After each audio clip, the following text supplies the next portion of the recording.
Welcome to the Soft Life with Sadie Baddies. Sadie Baddies is the antidote to mental health stigma, and this podcast is hosted by yours truly, Priscilla O. Adjaman. We are a virtual sanctuary centering Black and multiracial people, and we prioritize the mental and emotional nourishment that is the foundation of collective healing in our communities. Thank you for being here. Hey, baddies, welcome back to the Soft Life podcast. I'm your host, Priscilla Poku Adjaman. Allow me to reintroduce myself. We have so many new faces here now that we are back full swing with season 6. This is our first solo episode that we are doing for this season. But if you have not been caught up, we did our first in-person live podcast session in New York last month with special guests Sharifa Murdoch and Laura Stiles. That was such an amazing event. We had such a good time. And please go back and check out the YouTube video so that you can watch the full thing. But that was such a special experience and episode. And there were just so much wisdom and so many gems that were dropped. So definitely check that out if you haven't already. And then we had the incredible Mimi Hayes.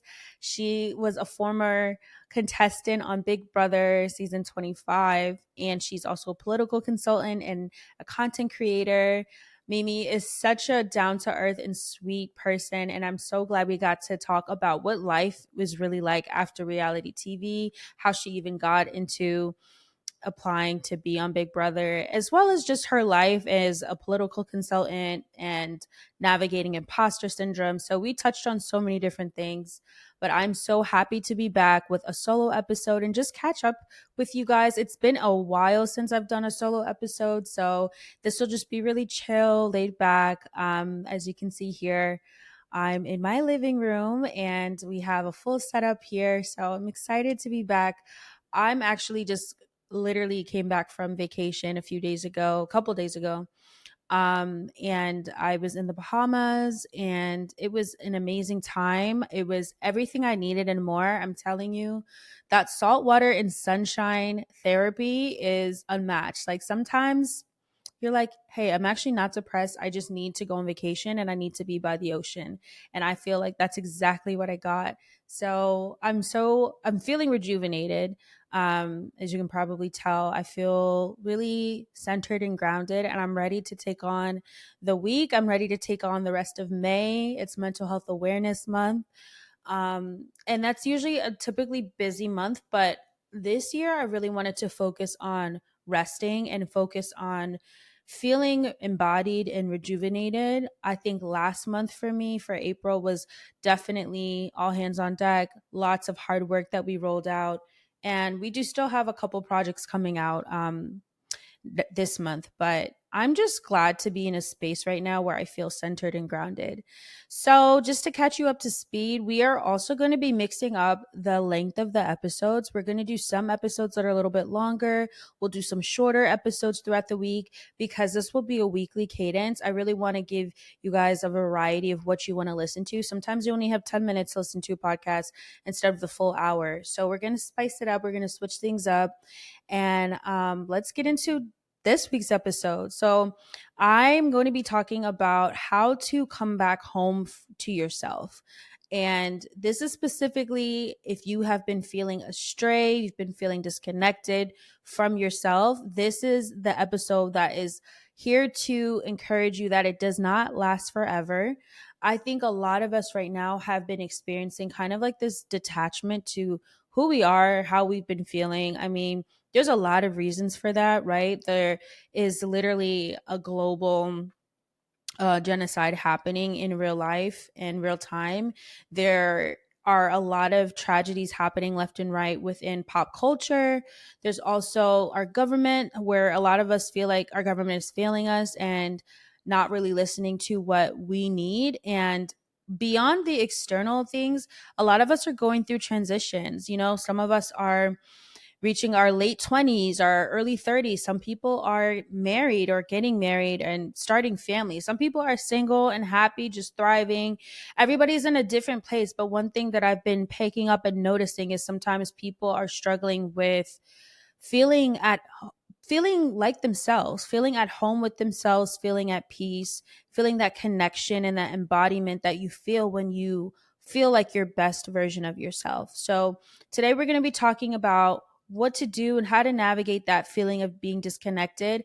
So if this sounds like you, if you've been feeling disconnected, if you feel like you miss the old you basically, or you just find yourself reminiscing a lot about the past and wishing that you had some of those memories back or you could replay some of those memories, this episode's for you. So, the thing about feeling disconnected from yourself is that it's kind of a slow process. It's not something that you will always pick up right away. It rarely happens just all at one time, but it's kind of this very sudden slow process where you realize that you haven't, maybe been laughing in a while. It's been a while since you've had a good laugh. Maybe it's been a while since you've seen your friends. Maybe it's been a while since you've done a hobby that you love. Or it could be something like you skipping your morning and night routines and not having time for yourself, not giving yourself time for self-care. And then you're wondering why you feel like shit, right? So there are so many different underlying physical and mental reasons for why you could be feeling disconnected from yourself. But it's really helpful to first just do a physical scan and make sure that whatever you're feeling under the surface, that you're able to bring it up to the surface and really look at it. So one of the things that I will do, honestly, if I really am feeling like very disconnected from myself, is I will try to see my doctor and get some lab work done, right? Because literally on a cellular level, if there's a reason why all of a sudden you're feeling like really fatigued or you're just feeling like out of it, it's not a bad idea if you haven't in a while to go see your doctor and have your annual physical, or just do a checkup and make sure that it's not anything health related, right? So after you've kind of ruled that out, I would say look into kind of what has been your routines, what's been your day-to-day routines. So sometimes what I'll do is I'll have like a morning routine that is kind of my go-to foundation. If you are curious about how to set up a productive and effective morning and night routine, check out our episode about morning and night menus, because we break that down. But sometimes what I'll do is I'll use that formula and I will scale back my routines. Actually, I will just do the most simple, bare essential things until I can bring myself back into doing things in more detail and more depth.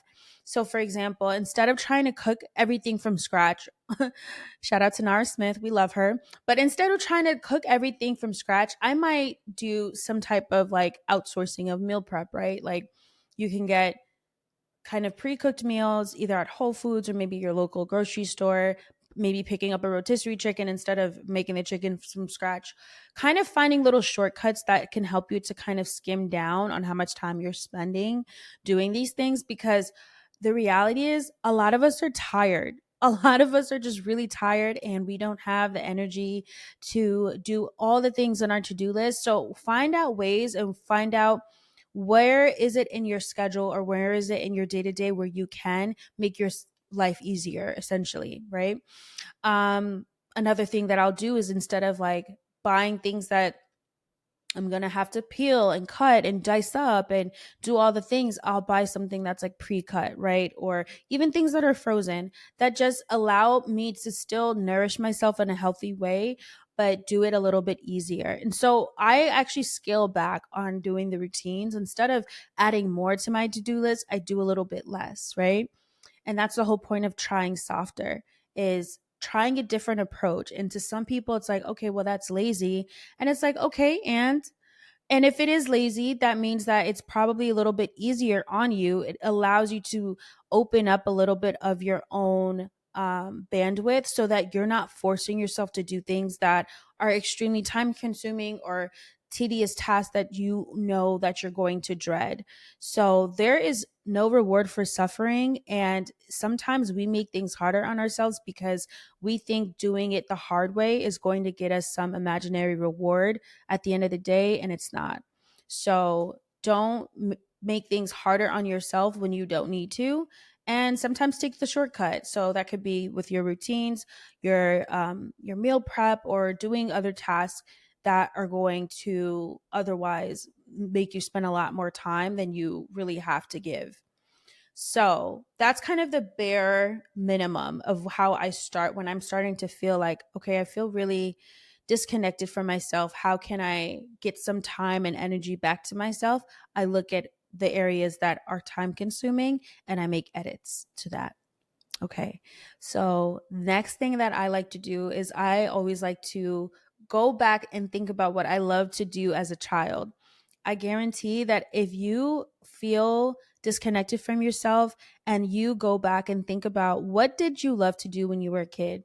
Whether you were the artsy kid, whether you were the sporty kid, whether you were the weird kid, whatever it was that you love to do, go back and try to think about those things and incorporate them, right? You can even do kind of the grown up version of those things. So, for example, if you really loved painting or drawing as a kid, what you could do now is they have little watercolor sets that you can take with you on the go. So instead of scrolling on your phone, you take out your little watercolor or little sketchbook and you're just literally paying attention to your inner child in such a pure and simple way. Another way you can do that is if you're somebody that likes to use your hands a lot or you like to build things, there are different types of hobbies that you can take up that can help you to spark that curiosity and that creativity that you had as a kid. So, whether it's building something, whether it's pottery, whether it's Legos, whatever it is, connecting with that, and that's going to help to remind you what brings you joy and what sparks joy. Because the reality is a lot of us are just going through the motions. We're going to school, we're going to work, we're doing the things, but we're not finding any joy. So, how can you add those micro moments of joy in your life? That is something that will almost always make me feel like myself again.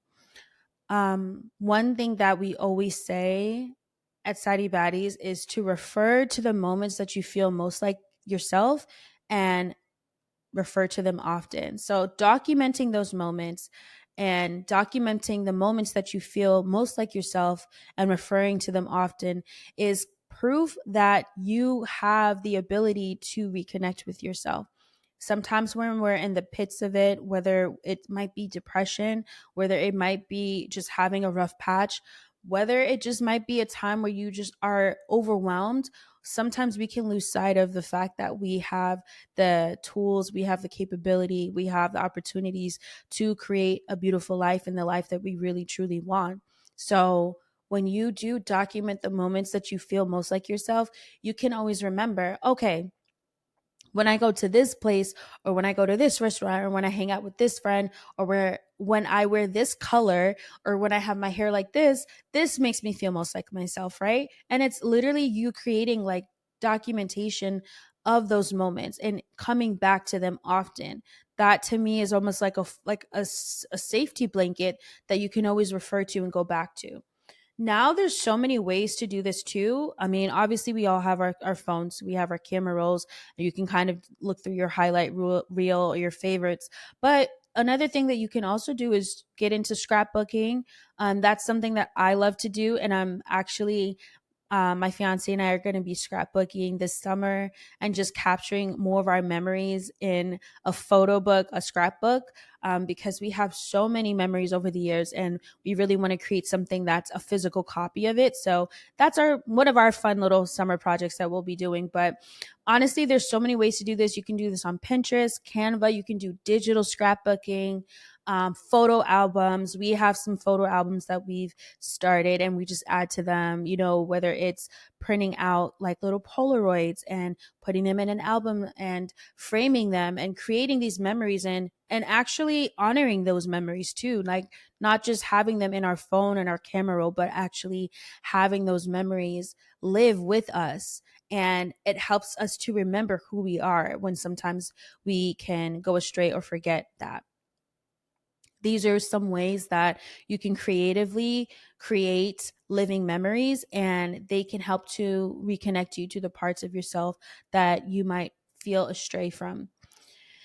So, I also think that when you're feeling disconnected from yourself, it's probably not the best time to make these huge life decisions or make really permanent decisions based on a temporary feeling.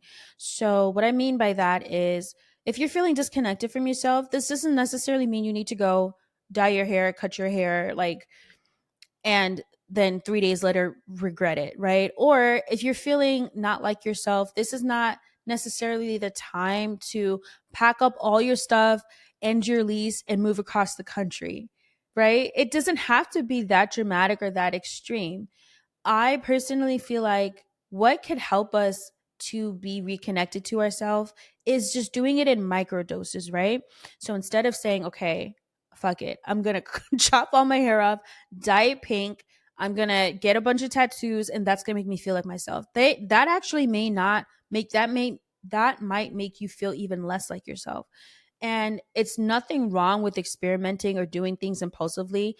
I have gotten impulsive tattoos. I've done things impulsively, but what I mean by that is more so doing it in a way that's still intentional. So if you are bored of your look or you want to switch it up, maybe try a different product, right? Or maybe try a different style that is easily to revert to if you want to change it.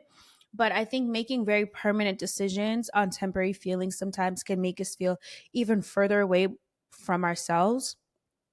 So, one thing I try to do is if I am feeling disconnected from myself, I will just try to do it in micro ways. So, say if I am really itching to go on vacation, that's something that I want to plan for ahead of time. It's not something I just want to randomly do on a Tuesday. Um, as spontaneous as I am, I don't think that would be beneficial to me to just randomly up and like pack my bag and randomly get on a plane. That's not really my vibe. But if that's your vibe, that's totally fine. But for me personally, what I would do is instead of doing the same thing, like if I'm working from home or I'm doing a certain task, I would just try to switch it up a little bit. So, say I'm like, okay, I really feel like I need to do something different this week. So, what I'll do is I'll pick a different coffee shop, or I will make sure that I try a new workout class, or I'll try a new recipe. I'll implement newness into my life, into my daily routines in small doses instead of it being this big dramatic shift, right? Or, for example, if you really want to go on vacation, but you're like, okay, I don't know if I'm going to be able to do that right now, or maybe you're saving up for a vacation and you don't want to spend thousands of dollars on it right now, what you could do is take a little weekend trip or go hiking or try a new place that you haven't been to before in your area, just switching it up a little bit in a way, because that way you're kind of also leaning into the newness, but you're not full fledged going the escapism route. Because the thing about escapism, as great as it feels in the moment, after the fact, you still feel like that, right?